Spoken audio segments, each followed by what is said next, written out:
guys, my name's Ian Moore, I'm a driving instructor. Welcome back to my channel. Today I'm going to talk a bit about client-centered learning, coaching and so it's obviously at the moment one of the things within the industry is our standards check. Standards check asks questions like has the client, has the student, the pupil, has the delegate set their own target, has the delegate set their own approach really to the training, and so what I wanted to do was just talk a little bit about why that is the way it is, and what's different about that approach. So yeah, let's investigate that a little bit. So I feel very fortunate because when I did my training quite a while back now, over 10 years ago, I actually was trained to do things in a very client-centered and orientated way. So I was very lucky in the fact that that's how I was always trained. But what I want to share with some of you guys is what that might mean. So when I did a lot of provisional license holder training, that can be quite an interesting way of approaching it. And just to set the picture straight on this, it's not necessarily about not instructing and not telling your client. There's an element of that within client-centered still, but it's your approach and your style really. So what has also helped me to do is develop my own thinking and my own learning in the way in which I do things. I read a lot around subjects. I have my own business coach, and I read a number of books on coaching, as well as delivering coaching on a one-to-one basis to fleet clients, and quite challenging fleet clients at times over the last few years. So just want to share a few ideas really. So yeah, going back to provisional license holders.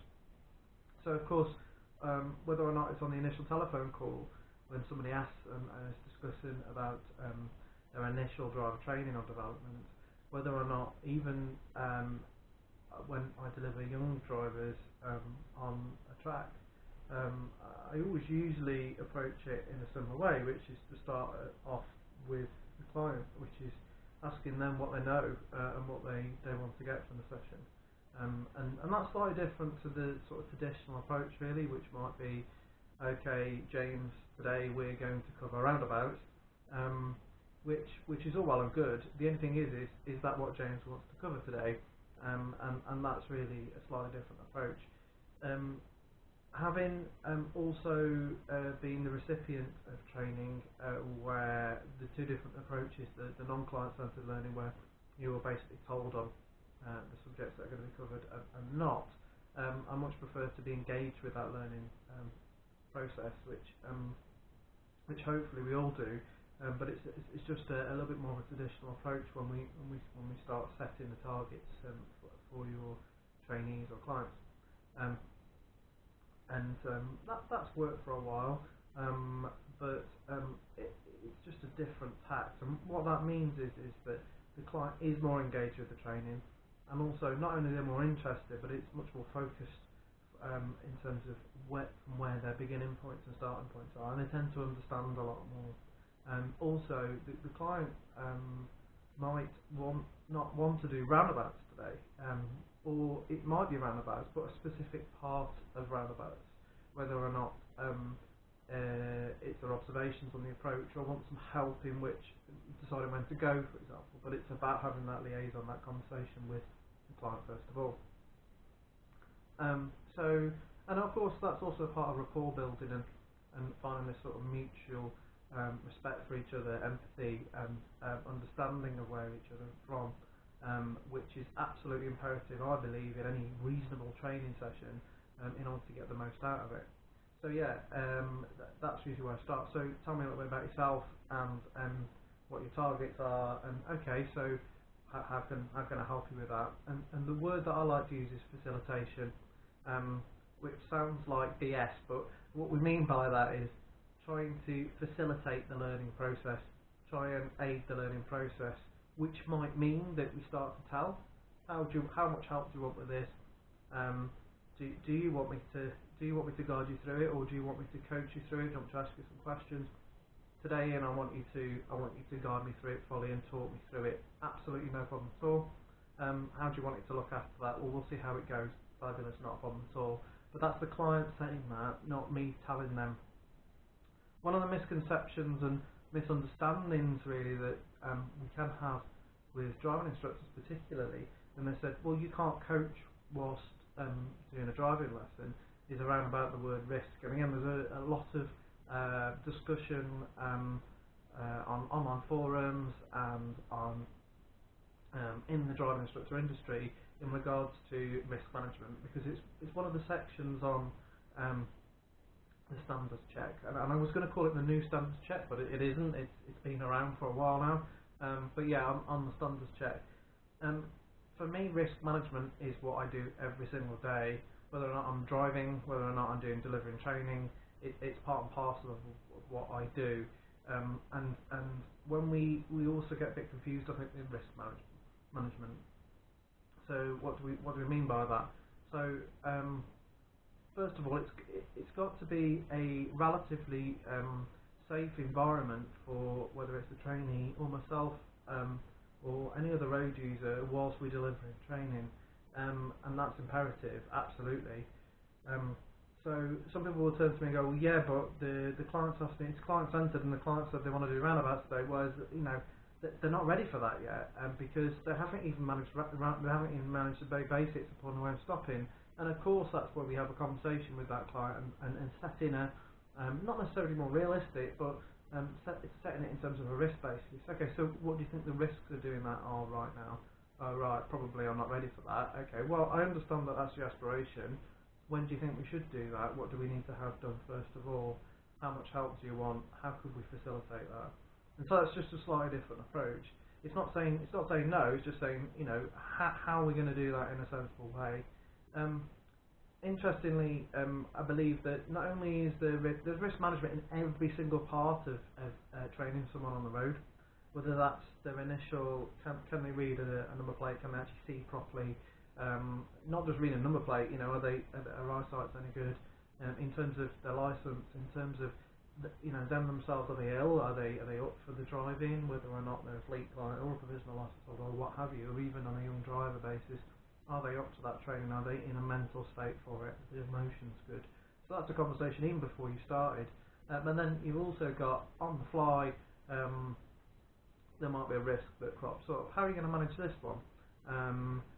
And it might be that you do need to step in and say, right, I'd like you just to have a look around, give you signal, pull in towards the left-hand side, slow it down a little bit so that this police officer can get past you, and that would be guided through. But then afterwards, it's about saying, okay, so what did you think about why I did that? Do you understand the reasons behind it? So sometimes you do have to step in, and of course, if you do, that's absolutely fine because it's on a safety basis.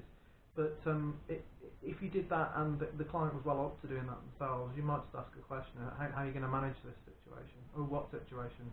Well, I can hear an ambulance coming, or I can hear a police officer come in. How are you going to manage that? And so that's a slightly different conversation. It depends what part they are through that process. And of course, if they're handling it well, you may not even need to have that conversation with them. So it's about managing risk throughout. And again, looking back on the way in which you drive, or looking throughout the process really, or towards the end, how did we manage risk on that? Could we have done that differently? Could we have done it better? So yeah, slightly off on a tangent there. So coming back to sort of coaching clients there. So what is the difference between coaching, mentoring, training, teaching, client-centered, as opposed to more traditional approaches? And for me, it's about the flexibility in that learning and approach. So Talling does exactly what it says in the tin. It's a very traditional way of training. So that might look like, okay, so here I'd like you to have a look what's behind you. And we're going to put our brake light signals on now. I'd like you to press the brake a little bit harder, and that's a pure tell approach. And of course, there's a time and a place for that. The client might have asked you to do that to help them. It may be a safety critical moment, etc. That's absolutely imperative that we do that. So the basic controls might be push clutch down, pull right, into first gear, set your gas, get your biting point, all that sort of stuff. The next thing's a bit more of a mentoring stage, where you're directing where the session's going to go and what you'd like to look at next. And that's a very important stage where, yes, you're both working for the same goals, but maybe the client needs a little bit of pushing or pulling in the right direction. So you're directing where it's going to go. So it might be, okay, so we're approaching a roundabout here. Have you got any thoughts? Can I make a suggestion that? We'll come on to that. We make a suggestion. Can I make a suggestion that we start, getting ourselves prepared for that? That's very much a mentoring approach. Pure coaching is a different approach, which is what sort of things are you thinking about? It's non-directive. I may not even ask that. It may be. It's about asking very, very open-ended questions and for them finding the answer for themselves and facilitating the answer. But there's not ever really a correct answer, because it's the way in which the client wants to take it. And if that takes you to that takes the client where they need to be, that's fantastic.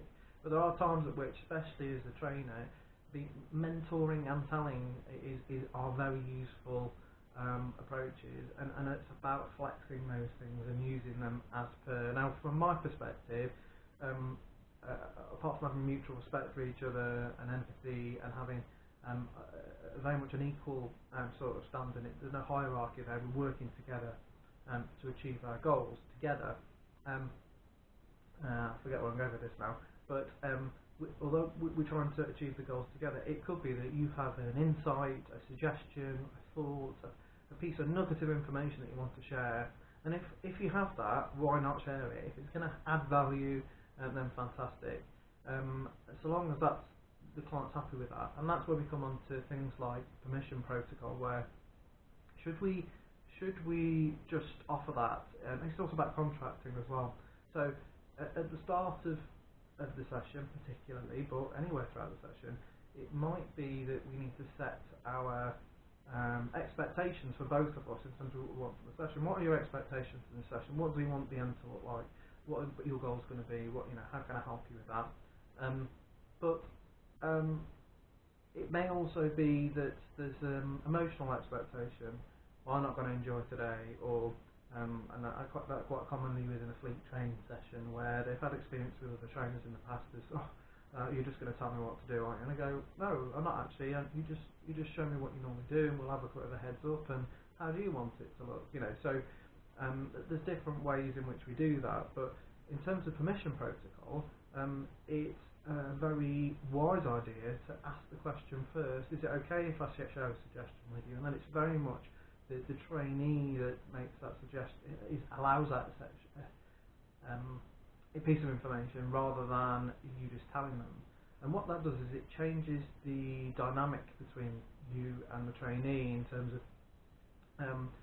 you're not just telling them, you are giving them opportunity to make their own decisions. It's their choice. They have a choice. And yeah, sometimes they can't have a choice because the syllabus says that we have to cover these sections or whatever, but it's more about building that relationship between you both. And what I've tended to find is where you build that relationship, where there is a trust, where there is empathy, where there is respect for each other, whether or not we agree or disagree, we gain a great deal more from that. And it also means we can delve ourselves a lot more deeper into some very important parts of training. For example, talking about one's emotions is very important for driving, and if we haven't got that rapport, we can't go into that. Whether or not it's talking about how they feel, what their beliefs are, what their purpose is in life, how they feel about the environment, how the environment. So, quite important parts of driving can't really be discussed that well. And also challenging them on some things. I like it when it's challenging both ways. But one really important thing is like this Gasol theory, which is all about understanding. And for me, training is all about understanding the reasons why you do something, not just doing things without thought, but actually delving into what's the reason behind that, what's the purpose behind it, what are the benefits, what are the benefits to do it one way or the other. And both of you and the trainee may see it differently, and of course there are times at which where a gentle persuasion or mentoring and coaching in that particular direction, or that's not coaching, that's mentoring, but pushing into or pulling gently into a particular direction might be helpful. But ultimately it's down to the client to make their own minds up in terms of what they think. And I've walked away from, there's one particular training session, there's lots, but there's one particular one that comes to mind where we completely had a polar opposite idea in terms of the way we deal with things, but roughly we were heading towards the same purpose and goal, and ultimately it's just a different way of viewing the road, but it doesn't make it any better or worse, just a different way of doing it, and in which case that's absolutely fine. From my perspective, the most important thing about training, particularly on the road, is developing people that manage risk, who reduce their risk whilst they're driving, who are defensive in terms of their approach. And that's my personal view, and I encourage that when I'm training, but ultimately it's down to that individual in terms of what they think. So that's my viewpoint on sort of client-centred. It's the client that has the choice. It's the client that has the decision-making skill in order to take on board some of the training. And I think that it's about having what would you like? How would you like it to be? And having that empathy, having that understanding about how you would like it, really helps. There are some coaching tools. Questioning is really important, and powerful, very probing questions can be very, very helpful, and that's a little bit of a skill in its own right, particularly when you look at non-directive approaches to questioning, which is pure coaching. So how could you do that differently? Might be a coaching question. How could we do that safer? Isn't more of a mentoring question because it guides the individual. How could we do that in a better way? Might even be slightly more towards the mentoring side of things because you're guiding the approach. But pure coaching questions can be very probing in terms of really understanding, making them understand, making them reflect upon what they're already doing and how they might change things. One of the things I've learned over the years is how we question the subconscious, how we question. Most drivers drive subconsciously. That is, they're not necessarily thinking about how they're driving, how they're riding, how they're dealing with the road, and where we start asking, okay, so what are the reasons why you've done it that way? And a lot of drivers will turn to me and go, I don't know, or I've always done it that way, but now I think about it, there might be better ways of doing it. So you haven't even given them really a suggestion. You're just there and helping them reflect upon their own thoughts. And I find that very exciting because it's the way in which I coach myself and help myself develop into questioning some things. One of the things finally that's leading on to me writing my own book is for me to question some of the existing thought processes. Whether that's the highway code or current thinking within advanced driving. It's one of the reasons why I read a whole scope of books, whether that's emotional, social intelligence, whether it's on traffic flow and the way that works, whether it's on advanced driving in all different ways, defensive driving, psychology behind driving, is because I'd have my own thoughts on the way in which driving might be. And because I've thought about those things and tried to develop those thought patterns in my head, and also I've been challenged by many drivers on my own thoughts as well, and that's why I want to share some of the things I've learned through that process with you. So yeah, that's my thoughts on client-centered learning. I think it's very important, and there's very, very key points within any element of driving. We want to leave a legacy where somebody continues to think about why or the reasons behind why they do things, and so therefore they actually start to think a little bit more about the decisions that they make on the long term. And if we just tell someone what to do, they'll do it robotically potentially, but not necessarily reflect or think about it. And that's very important from a driving task, which is so safety orientated. There's a lot at the moment within safety circles about behavioural based safety, and that's very much why asking the question rather than telling the answer or making that suggestion it isn't necessarily the best way forward, and that's why client-centered learning is quite important from my perspective. So anyway, it's been a pleasure. I've probably ranted on far too much, and I'm sure I'll come back to the subject of client-centered and coaching, but that's a little insight into some of my thoughts. Feel free to comment, please subscribe to my videos, there's plenty more to come, but thank you for listening. Thank you.